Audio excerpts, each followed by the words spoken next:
সাদা গাউন পরে কনে ইউরিনা নাগুচি হাজির ওয়েডিং হলে। তবে বর কোনো রক্তমাংসের মানুষ নয়। নাগুচি গাঁটছাড়া বাঁধছেন এআই এর মাধ্যমে তৈরি এক চরিত্রকে। কৃত্রিম বুদ্ধিমত্তার মাধ্যমে তৈরি স্মার্টফোনে থাকা এই কাল্পনিক চরিত্রকে বিয়ের ঘটনায় চলছে তোলপাড়।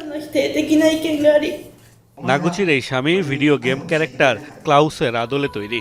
চরিত্রটি নিজস্ব এই সংস্করণের নাম দিয়েছেন তিনি লুন ক্লাউস ভার্দুর। অ্যানিমের জন্য বিখ্যাত জাপান দেশটিতে কাল্পনিক চরিত্রের প্রতি মানুষের দুর্বলতা নতুন নয়, যার আরও একটি উদাহরণ তৈরি করলেন নাগুচি।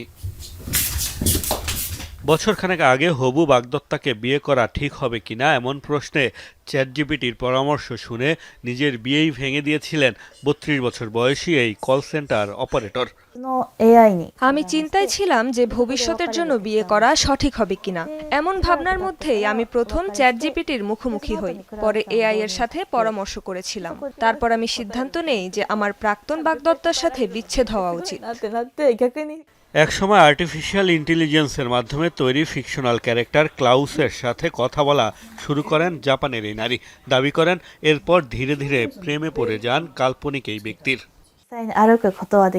এক পর্যায়ে আমার ক্লাউসের জন্য ভালোবাসা অনুভব করতে শুরু করলাম। এরপর তার সাথে ডেটিং শুরু করি। শান্তিপূর্ণ জীবনযাপনের জন্য কৃত্রিম বুদ্ধিমত্তাকেই আমার বেশি পছন্দ।